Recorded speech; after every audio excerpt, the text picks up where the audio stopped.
Hi there. In today's video I'm gonna talk about how to create a simple retrieval augmented generation with Mistral 7b. And as you know, there are many ways to make a kind of RAG application. So for example, you can use OpenAI libraries which you need OpenAI API key or other available ways of doing that. But the thing is, some of them you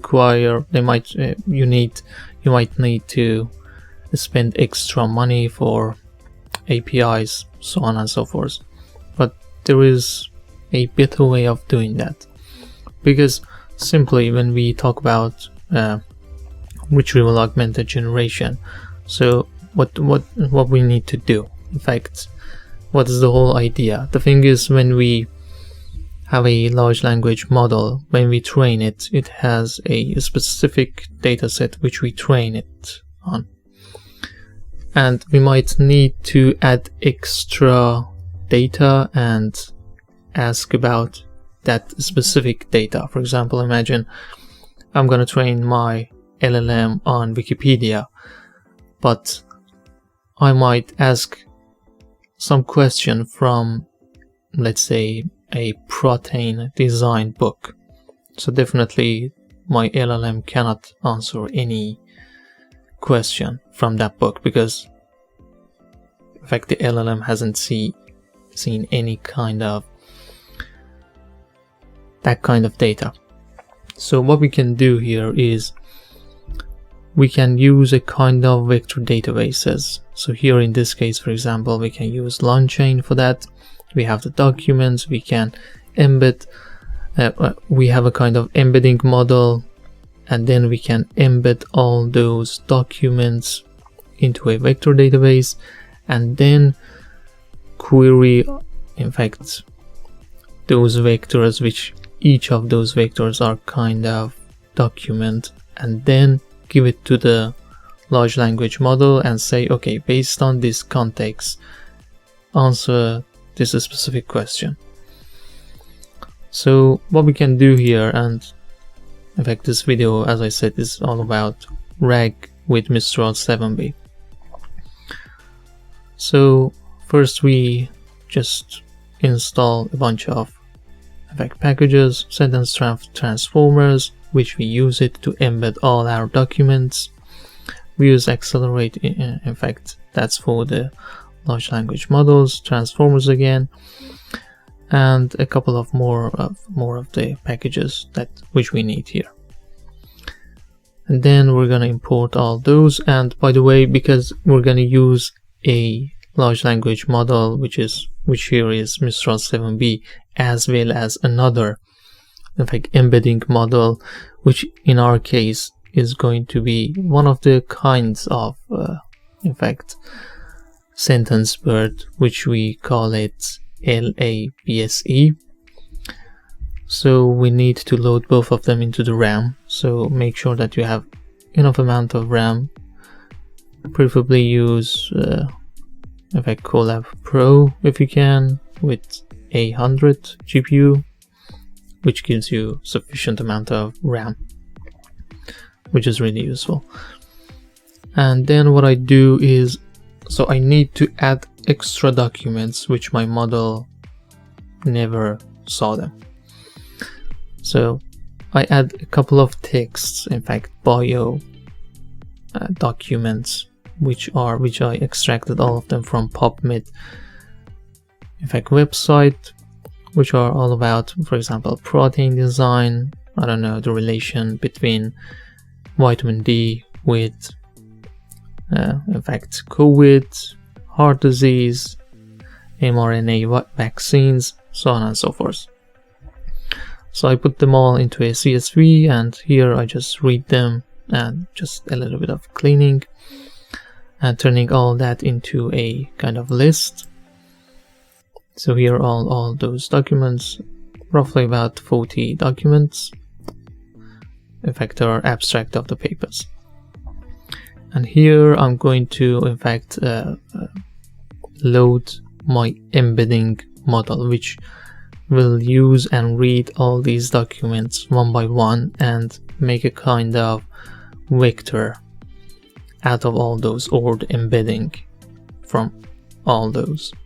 So as I said, the model is LABSE here. Then it will in fact encode or embed all those texts that I extracted from my CSV and put them all into a kind of, let's say, vector database. So in order to save time, I just did all of that before the video. So as you can see, the model is something around, I guess, 2 gigabytes.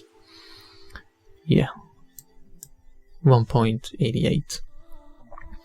And then what I need to do when I have all the embeddings, I need to in fact make a kind of search function. So when I want to ask or send a query, for example, about protein design, what this search function is going to do is, first it will get my query, the user's query, and then turn it into an embedding, and then it will search into my database, vector database of all embeddings, and will find the nearest ones which are in fact similar to that specific query. So this function does all that.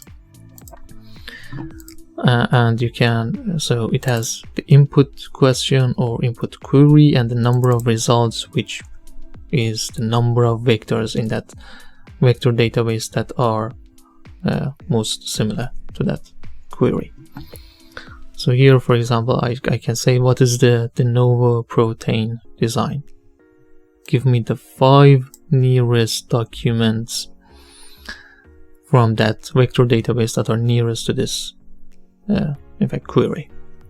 So here are all those, in fact, the nearest documents. Then what I can do here is the first part, which I can say it is this part, the embedding. We did the embedding, and we have the vector database, and we have the search, in fact, functionality.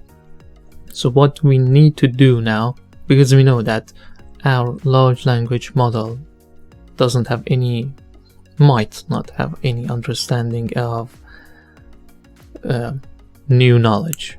So we need to give a context to our LLM, and then say, for example, when I say this query and I find these nearest documents, I can give these documents as a context to my large language model, and then say, okay, Mistral 7B, based on this context, answer this question. So from this cell onward, this is what we're going to do. So I use this model, which is Nuos Hermes 2 Mistral 7B, which is a kind of fine-tuned DPO method on top of Mistral 7B. I read all that, load it into the, in fact, RAM, which I think it's about, yeah, we have a 555 gigabyte of in fact model. And then what I can do here is defining the whole process of the RAG application. So the query is, what is de novo protein design? So Mistral 7B might have no understanding of what de novo protein design is. So what I can do now is, I have this query, I give it to my search function, it will search in that vector database which I previously in fact trained and gathered all that embeddings, and it will bring the top 4 results, top 4 documents, and then I can give all those documents, as you can see here, the result 0, result 1, result 2, and result 3, give them as a context to the Mistral 7B, and say, as a prompt, say, answer this question based on the provided context. What are the contexts? As I said, those 4 documents. And then giving all that as a prompt to the Mistral 7B. And again, in order to save time, I did all that previously, and as you can see, so this is the question. So answer this question. This is the in fact prompt. Answer the question based on the provided text. What is the de novo protein design? Context is, for example, are all those 4 documents. Many protein do not fold into a fixed 3-dimensional structure, blah blah blah, so on and so forth. All those documents, as you can see, it's a long context, and based on that, Mistral 7b will answer what de novo protein design is, which says de novo protein design refers to the process of designing protein from scratch without using existing proteins as a template, which is correct. And yeah, but also we can do the same thing without giving a context. So here in this case, Mistral 7b had previous knowledge of the de novo protein design, and you can see what it says here. For example, it says, without any context, it says de novo protein design is the process of creating a new protein sequence with a specific function or property, typically using computational methods and algorithms, and that is correct. So as you can see, there is a kind of difference between when we between the time when we give a context and when we just do it without any context.